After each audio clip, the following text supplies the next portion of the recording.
Ah, Hyrule. What a beautiful place. But it is also filled with dark myths and secrets. However, which ones are true and which ones are false? Well, today we will look at 20 new ones. For example, will you take damage if you stand in a hot cauldron with the red tunic on? Will the skull mask ward off stealth children? And will something happen if you drop a fish right before the cutscene where you learn Saria's song? Well, let's find out. Before we begin, if you want to be sure that your claim, myth, or idea is featured in a video, then be sure to become a member, because then your comment is at the top of my list. Aside from that, there are many other perks like being featured in the credits, getting videos early, and a shout out at the end of the video. So become a member today and support the channel. Now, let's begin. One thing that we have been covering more and more in these videos is odd glitches and tricks. So of course we have to start off this video with one. Because Cecil claimed that you can change the color of Link's gauntlets. Normally these are red, gold or silver depending on your items. But with a little trick you can change their color, and depending on your strength upgrade they can be 4 different colors. Black, green, blue and purple. But can this really be done? Well yes, but it is a bit precise. You need certain items and upgrades. As far as I could find in my research, you need the seed bag upgrade, silver scale but not the gold one, a bottle with a fish, a pocket cuckoo, 0 Deku sticks, and only the wallet that can hold up to 200 rupees. Now to perform this trick you need to complete a number of steps. You need to have certain items on specific C buttons, you need to perform a glitch where you steal the fishing rod, swim in water, and perform a weird version of the glitch called Ocarina items. Really, it is an odd and convoluted trick, but it does really work. But I have no idea why your gauntlets change color if you do this. It even affects other things. For example, you lose the seed bag, the description for some items is in Japanese now, and more. So yeah, this is 100% real, and performing this glitch is a lot more complicated than I expected. Because I had heard of it before, but I never expected all of this. In a lot of the early 3D Zelda games, Nintendo went for a very linear approach, because it allows for some amazing game design. Every time you play Ocarina of Time, you basically do the same thing again and again. But as time went on, players tried to get around this. Especially speedrunners loved looking for ways to sequence break or to skip certain barriers. And Fune told me about a rather simple skip that can be done at Zora's Domain. All you need is a cuckoo and a bit of skill. With the chicken in hand, you have to jump from the left side along the wall right into the entrance of Zora's Domain. This way you can skip Zelda's lullaby completely. But can this be done? There must be an invisible wall, right? Well no, the game has no internal flag for this, and the only thing stopping you is the waterfall. And using this trick you can easily bypass it and sneak into Zora's Domain a lot earlier than you're supposed to. As Fune said, this one is super easy, and I gotta say, I love it. Like I have mentioned in some other videos, there are myths and claims out there that aren't really new to me, and this is one of them. Wicked Zombie said that the Deku Stick is actually one of the most powerful items in the game, doing the same damage as the Master Sword. This can make it a useful tool when fighting some of the early bosses you encounter, although they do break after one hit. But does this really work? Oh, 1000% yes, and I've used this in some of my later playthroughs. Heck, I even had to replay the beginning of the game for this video, and I used the Deku Stick to get rid of Goma in record time. So yes, Wicked is right. But overall, this isn't a huge mystery, and most Zelda fans already know about it. Normally for these videos, I don't completely replay the game to test all these myths, because man oh man, that would take away too much time, and I gotta be a bit efficient here. So usually I grab a save file online and use that, but for once, I decided to start a new save file to test one myth, because Xun-kun claimed that you can do something fun with the Saria song cutscene by dropping a fish right before triggering it. So I went through the Great Deku Tree, visited Zelda, got myself a fish fish at Zora's domain, and went to Soria. All of this took quite a long time, even though I could do it all blind, so I really hoped that at least something would happen. So I dropped the fish and went in. But did something happen? Well, yes, as you can see, for some reason, there's now a fish on our lap, and I have no idea why. Is this a glitch? Was this intentional? Who knows? But aside from this, there were no differences. However, still, I had never seen this before, and it was worth all the hassle.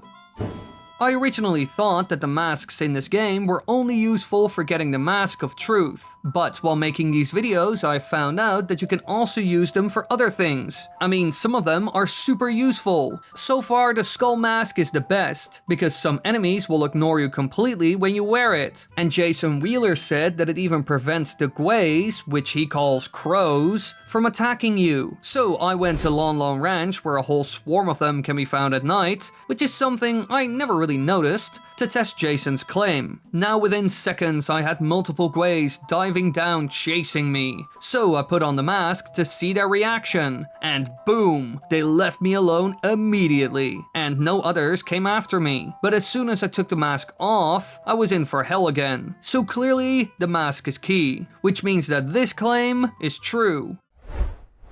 Right before you fight Ganondorf, you have to free the sages, and in order to reach them you need to beat specific challenges that are fitting for the specific sage kept there. Overall, these aren't too difficult, but according to Games for You, there's one little trick that can make the fire trial a whole lot easier. When you enter, you will see that the platforms here slowly sink into the lava, just like we saw in the fire temple. But if you wear the hover boots, then they will stay exactly where they are, making this whole trial a lot easier. When I read this, I immediately wanted to try it, and as soon as I stepped on one of the platforms, I could see that this worked. But I decided to experiment a bit as well. Will the hover boots work if you equip them after standing on it? Well, no. It will continue to sink into the lava, and as you can see, it doesn't work for all the platforms found here. So while this is a neat trick, it isn't perfect.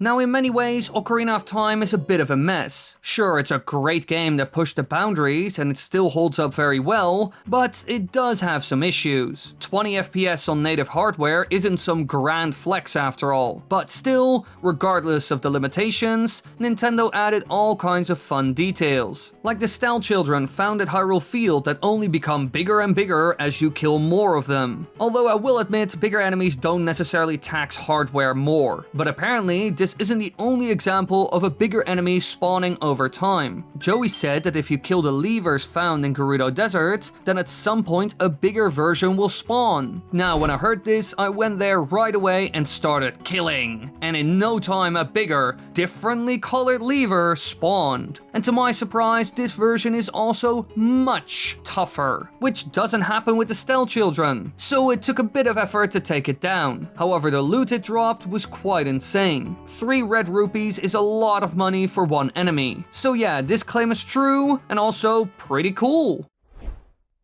Some of the enemies you encounter in the game are absolute cowards. They will attack from a distance and hide when you try to come close. Good examples of this are the Deku Scrub and Octorok, but they do have one weakness, aside from using a ranged weapon on them. You can deflect their projectiles back at them with your shield, which is exactly what most people do, but Elliot claimed that while the mirror shield is great, it cannot deflect these attacks. Now when I read this, I didn't believe it. All the other shields have this simple ability, so the superior mirror shield must be able to do it as well, right? Well, when I tried it, I quickly noticed that this thing was worthless. It doesn't work at all, so Elliot was right, which means that the Hylian shield is still useful later on in the game. So the next time a like steals it, then getting it back might be a good idea.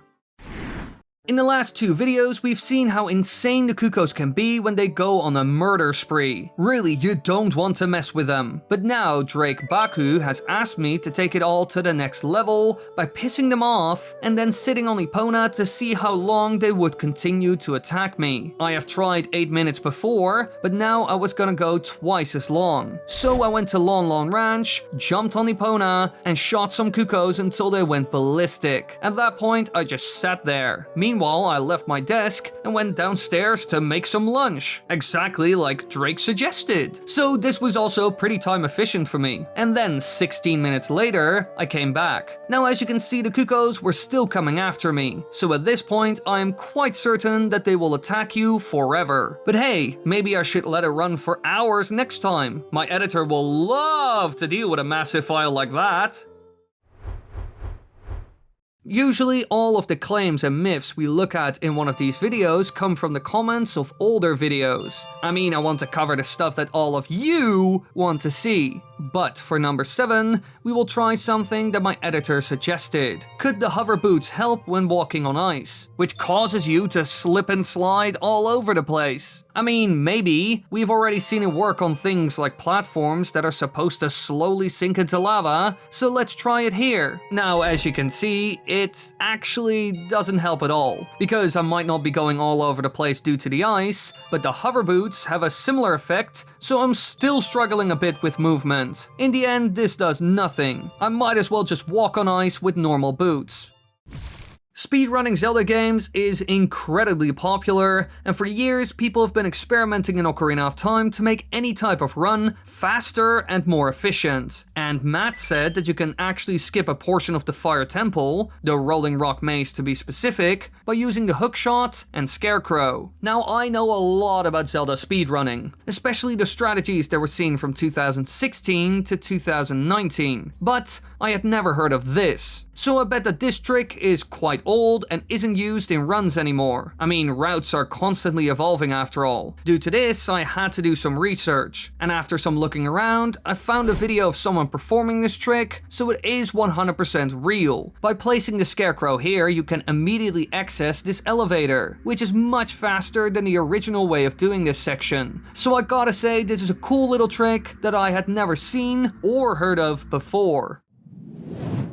Like I said before, while Ocarina of Time is a great game, it runs terribly on native hardware, struggling to hold an acceptable frame rate at certain sections. Due to this, the game can crash when you start to mess with it. And in the previous video, we looked at one way to break the game, and now we will look at another. Once again, Xun-kun had a claim. Apparently, if you go to the mirror room in the Spirit Temple, you can crash the game if you kill the white bubbles found there with Din's fire. So after looking around, I found a room and tried to break the game. But I just killed the bubbles and everything was fine. This was a bit disappointing to me, however I did notice something. The game's frame rate slowed down drastically when I entered this room, and only after that I used Din's fire to kill these bubbles. So I decided to do it again when the game was already struggling with the enemies on screen. This resulted in a major crash. The game just couldn't handle everything that was going on, so it failed. Which means that this claim is 100% true, and to be honest, it doesn't surprise me at all that the game buckles under the weight here. So far, we've looked at a number of weird anomalies seen in this game, with glitches leading to the weirdest scenarios. But apparently, there's one that I haven't covered yet that I should, because according to JJ Gone Insane, you can quite easily send a Tektite to outer space. He said if you flip the Tektite with the Megaton hammer and then push it back into the water using the hookshot, it will flip back up and fly away. Now, when I read this, I was very excited to try it. I mean, it sounds bonkers after all. So I ran to Lake Hylia, located a Tektite, and attempted to trigger this glitch. After messing around for a bit, I was able to pull it off, and man oh man, I wasn't disappointed, because the effect was crazy. The Tektite immediately shoots up into the air, and eventually just disappears. So it never ever comes back down. Now I had never witnessed this before, but I bet that this is a rather well-known and old glitch. But still, it was fun to give it a shot in the video. In these videos, we always cover a wide range of things, weird claims, glitches, and handy tips. And because this game is quite old, you sometimes come across suggestions in the comments that you have heard of before. For example, Fune said that you can freeze the moving spikes that you find in dungeons, like the Water Temple or Ice Cavern. Now, as far as I remember, this is possible. But still, I decided to test it anyway, because it wouldn't take that much time to do so. So, when I was running around in Ganon's castle, I shot these moving spike traps. And as you can see, it works, which makes sections like this stupid it easy, but I bet that most of you hardcore Ocarina of Time fans knew all about this already. When I was recording this video, I had to run across Hyrule Field dozens of times, and I often got stuck out there during the night. So I had to fight the Stal children that started spawning until the sun comes back up so I could enter Hyrule Castle Town. Although sometimes I just used the Sun Song. But then I thought to myself, could an item in the game help with this? For example, the skull mask that you can get in Hyrule Castle Town? Well, maybe, just maybe, they will leave me alone like the Gways that we saw at Lon Lon Ranch. So I grabbed the mask again, waited for the Stal children, and equipped the mask to see what would happen. Sadly enough, I immediately noticed that they still chase and attack me. So yeah, that wasn't a good start. But there was another thing that I could try. Would they still spawn with the mask on? Well, again, yes. They clearly don't care about the mask and aren't fooled by it. Alright, this next claim is kind of crazy. When I read it, I was intrigued, but also incredibly skeptical. Because KitKat said that there's actually a Nintendo gallery, similar to the one seen in the Wind Waker, in Ocarina of Time. His mum swears by it, and said that this secret can be found behind a cracked wall seen in the fishing hole. She remembers getting the Picto box here, and submitting a photo of King Dodongo. However, there's a problem. You cannot bomb this wall. Even KitKat acknowledges this. So, can you get past it? Now, this is a bit much, but still I wanted to investigate all of this to see if it could be true. And luckily enough, I can use cheats to explore out of bounds. Now when I did this, I quickly saw that there's nothing behind this cracked wall. No loading zone or Nintendo gallery. So clearly this claim is false, which I already expected. However, now I'm curious, where did his mum get the idea from? Who knows? This next myth is a bit, weird, I guess. Because it doesn't make much sense, and if it's true, then the developers of Ocarina of Time might have a dirtier mind than I ever expected. Because Xun Kun said that you can use the hookshot on the nipples of the big statue that is found inside of the Spirit Temple. Which makes no sense at all, because doing so doesn't help you progress through the dungeon. But, does it work? Well, I went to the temple and tried to shoot my shot, and to my surprise, it stuck. You can actually use the hookshot on it, although you need to be a bit precise. Only a small part of it works. However, why oh why did Nintendo add this? There's no clear reason. Is it really just in the game because the developers are heathens? Well, I think we will never get a real answer. Man oh man, we have experimented a lot with the skull mask, and we aren't done yet. Because Tira said that the spooky mask glows at night. Now I will say this comment is a bit vague. I wasn't sure whether to use the skull or spooky mask. I mean, this person could be talking about either of the two. So I just decided to use both of them. First I tried the skull mask because I already had that one. And quite quickly I saw that this didn't work. The mask didn't emit light and it had no glow to it. So I went back to Castle Town and borrowed the spooky mask. Now when I used this one, I saw something interesting. The mask seemed to glow, but it looked a bit off. I wasn't sure if it was a true glow, or if it's just the natural look of the mask, which makes it stand out during the night. So I put it on during daytime, and I could see that it always looks like this. So while it might look like a glow, it isn't really, which means that this claim is plausible. This next myth is fascinating, because while it's short and simple, I was curious what the outcome would be. Now all of the people who've watched the other videos will know that this boiling cauldron found in the Gerudo Fortress does quite a bit of damage when you stand in it, which was a bit of a problem when testing other myths. However, Pink Phoenix wondered, could you avoid taking damage if you wear the red tunic? Well, no idea, but it is a good suggestion, because that set is designed for surviving heat. So I put it on and jumped in. At first I was fine. By the looks of it, I couldn't be hurt at all. But then I took damage. I mean, it wasn't much, but still. So by the looks of it, you still take damage, but a lot more slowly. So the tunic does protect you to an extent, which means that this claim is plausible, I guess. One thing I have always liked about the Zelda games is the characters. Many of them are wacky, unique, or mysterious, which makes them memorable. I mean, all of you know about Tingle, Sheik, and Dampé, just to name a few. And for our final myth, we will be talking about the last character I just mentioned, the Gravekeeper of Kakariko Village. Because you can scare him with the Keaton mask. Well, that's what Matt claims at least, although I am very skeptical. He said, just wear the mask and then run around Dampé in circles, and after that he will hide in a shack because he's scared of you. Now, I didn't believe this, and when I tried it, my suspicions were proven to be true. This does nothing. However, what about the other masks? Well, the Skull mask did nothing. He was a lot more scared of the Keaton mask, oddly enough. But what about the Spooky mask? So I tried the Spooky mask, and again, he saw right through the disguise and wasn't scared at all. Which means that he finds the Keaton mask, a mask made for kids, the scariest out of all of them. Aside from that, I would say that this claim is false, because like you saw, Dampé doesn't flee. Now, those were all the myths for today, but be sure to check out the other videos and leave ideas for future videos in the comments. And if you want to end up in one of the videos, then be sure to become a member, because then you are my #1 priority. Also, be sure to leave a like and subscribe so you won't miss any future videos.